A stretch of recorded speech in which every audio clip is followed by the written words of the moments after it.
ఆ నియోజకవర్గంలో అధికార పార్టీలో ఆధిపత్య పోరు తారాస్థాయికి చేరింది.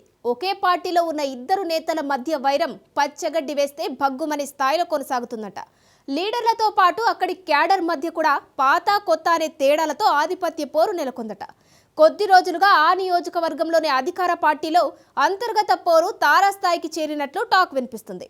ఇంతకీ ఏదా నియోజకవర్గం? హస్తం పార్టీలో ఏం జరుగుతోంది?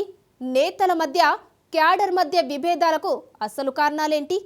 అంతర్గత విభేదాలను రోడ్డున పెడుతుంటే హైకమాండ్ పెద్దలు ఏం చేస్తున్నారు? పట్టించుకోవడం లేదా? పట్టించుకునే తీరిక దొరకడం లేదా? కాలమే సమాధానం చెబుతుందని వాళ్లలో వాళ్ళే సైలెంట్ అయిపోయే వరకు ఎదురు చూడాలని డిసైడ్ అయ్యారా?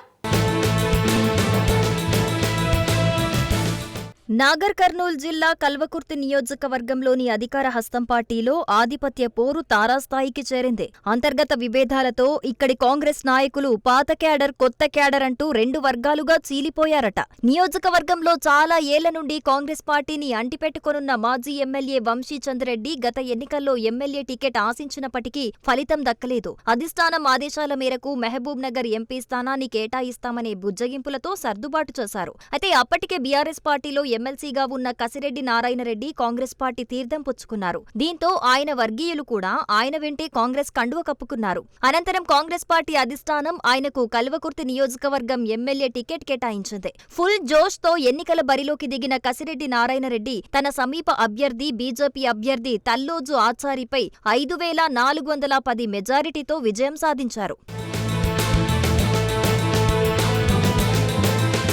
కల్వకుర్తి ఎమ్మెల్యేగా గెలిచిన కసిరెడ్డి నారాయణరెడ్డి ఎన్నికల తర్వాత నియోజకవర్గంపై పూర్తిస్థాయి పట్టు సాధించటంపై దృష్టి సారించారు. నియోజకవర్గంలో అన్నీ తానై వ్యవహరిస్తున్నారట. నామినేటెడ్ పదవుల భర్తీలో తన వర్గానికి పెద్దపీట వేస్తున్నారని, చాలా ఏళ్ల నుండి కాంగ్రెస్ ను అంటిపెట్టుకుని ఉన్న పాత క్యాడర్ చల్లా వంశీచంద్రెడ్డి వద్ద ఆవేదన వ్యక్తం చేస్తున్నారట. మొదట్నుంచి జెండా మోసిన తమను పట్టించుకోవటం లేదని, తీరని అన్యాయం చేస్తున్నారని వంశీచంద్రెడ్డి వర్గీయులు గుర్రుగా ఉన్నారట.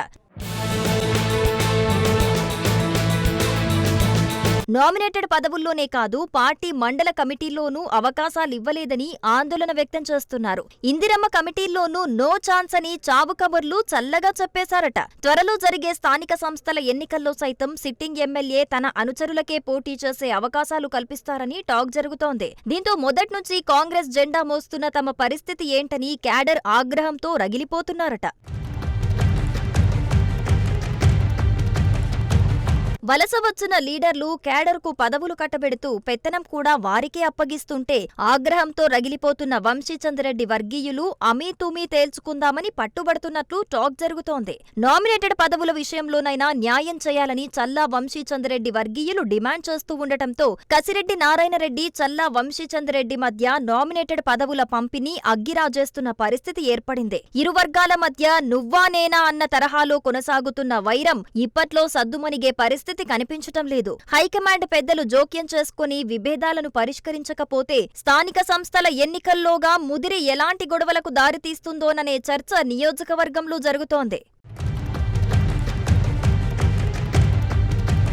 కల్వకుర్తి కాంగ్రెస్ పార్టీ లీడర్లు పాత కొత్త వర్గాలుగా విడిపోయి కలహించుకుంటూ ఉండటం జిల్లాలో చర్చనీయ అంశంగా మారింది. హైకమాండ్ దృష్టి సారించి పరిష్కరించకపోతే విభేదాలు ముదిరి పాకాన పడి భవిష్యత్తులో భారీ మూల్యం చెల్లించుకునే పరిస్థితి రావచ్చనే ఆందోళన వ్యక్తమవుతోంది. స్థానిక సంస్థల ఎన్నికలు ముంచుకొస్తూ ఉండటంతో ఇప్పటికైనా కాంగ్రెస్ హైకమాండ్ కల్వకుర్తి నియోజకవర్గంలో పార్టీ నాయకుల మధ్య విభేదాల పరిష్కారానికి చర్యలు తీసుకుంటుందా?